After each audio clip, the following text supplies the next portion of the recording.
À Marseille, le conseil municipal était tendu, il a même dégénéré en fin de séance. Pas d'anomalie pour l'instant pour le prélèvement à la source.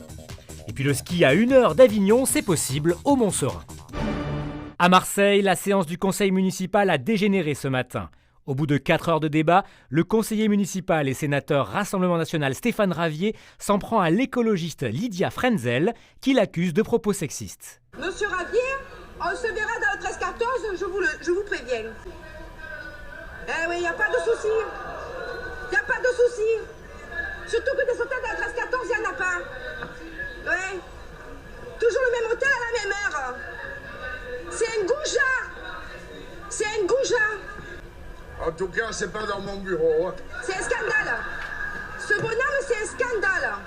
Un odieux personnage. Vous êtes une merde. Je finis pas l'hôtel avec monsieur dans le 13-14. Je suis désolée. Il a dit ça. Je vous attends à l'hôtel habituel dans le 13-14. N'exagérons pas, madame Frenzel. Il a dit ça. Allez, attendez. Vous avez dit ça. Et c'est toujours le Front C'est National. vos propos qui sont invraisemblables. C'est ça. Et voilà, vous ne voulez pas qu'on termine une séance correctement. Voilà. Monsieur le maire, s'il vous plaît, chers collègues, je vous demande, au titre du règlement, en faisant respecter la police de cet hémicycle. S'il vous plaît, monsieur le maire, au nom de l'idée qu'on se fait de cette ville et du respect que l'on doit à chacun des conseillers municipaux, et notamment à Lydia Frenzel, de rappeler à l'ordre monsieur le sénateur Ravier pour les propos infâmes qu'il vient de tenir ici. Le rappel à l'ordre, compte tenu de l'agressivité verbale de M. Ravier envers elle, me paraît justifié. C'est pas possible que j'accepte ça, qu'on me parle comme ça, en tant qu'être humaine, en tant que femme, devant tout le monde au niveau de l'hémicycle, et puis au-delà de l'hémicycle. Au-delà de l'hémicycle, j'ai une famille, des enfants, et leur maman, ils en sont fiers, et donc cette manière de me parler, que je vais à l'hôtel avec lui, c'est votre dignité qui a oui, été c'est ma dignité de bien femme. sûr. Dans les droits des moi qui défends la condition des femmes, franchement, je suis choquée par ces propos. Un conseil municipal de Marseille très tendu où le dossier de l'habitat indigne avait une place majeure. L'opposition municipale se positionne en défenseur des mal logés. 2000 personnes sont délogées. 2000 personnes vivent dans des hôtels, sont trimballées d'hôtel en hôtel. Aucune solution n'est trouvée pour eux. Alors ils se sont organisés, ils ont rédigé cette charte.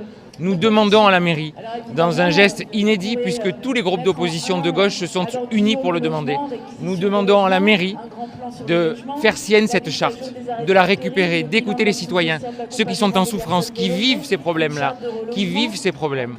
Et donc plutôt que de s'enfermer comme on le fait, comme la mairie, comme la majorité le fait, on lui demande de s'ouvrir, de comprendre ce qui se passe ici, à l'extérieur, de regarder en face la ville, de regarder ses problèmes et surtout d'écouter les solutions qui sont proposées par les Marseillais.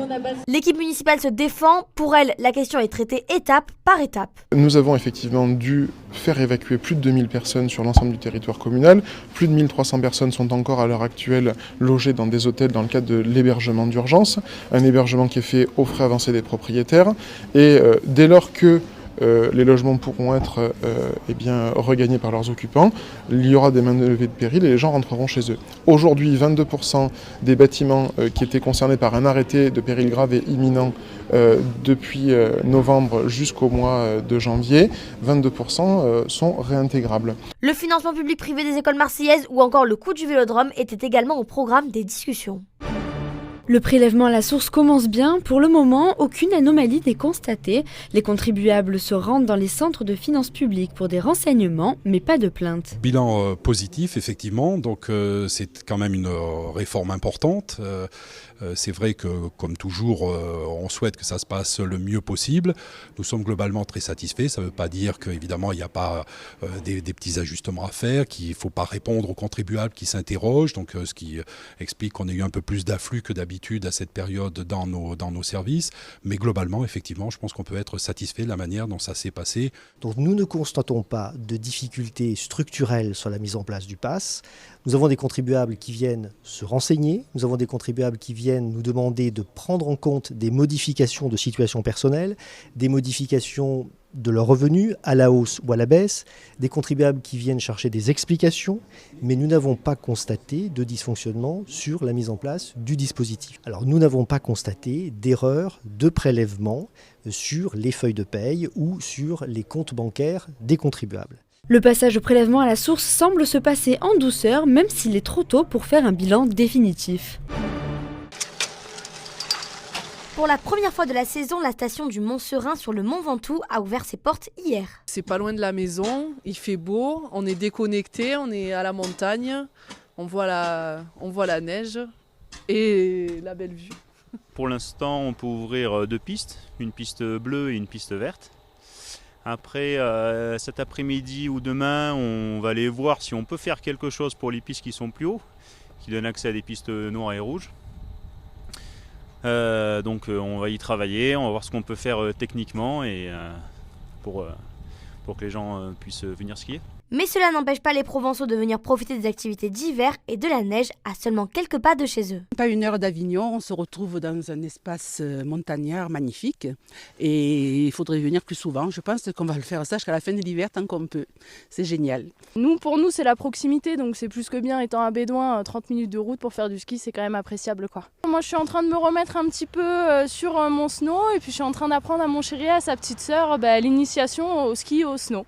Nous, on est prêts, voilà, le magasin, il y a des skis, il y a des surfs, il y a des raquettes, il y a des luges, donc on a le matériel qui est là, qui est prêt, qui est en quantité en plus pour recevoir les gens pendant les vacances, les week-ends, parce qu'il faut savoir qu'effectivement, quand il fait beau, la station du Mont-Serein, elle est très fréquentée, donc on est prêt, on a le matériel qui est là, et il y a du choix, il y a des accessoires aussi pour les gens qui ont oublié leur bonnet, leurs gants, qui ne sont pas équipés parce que c'est une première fois ou parce qu'ils y vont peu souvent.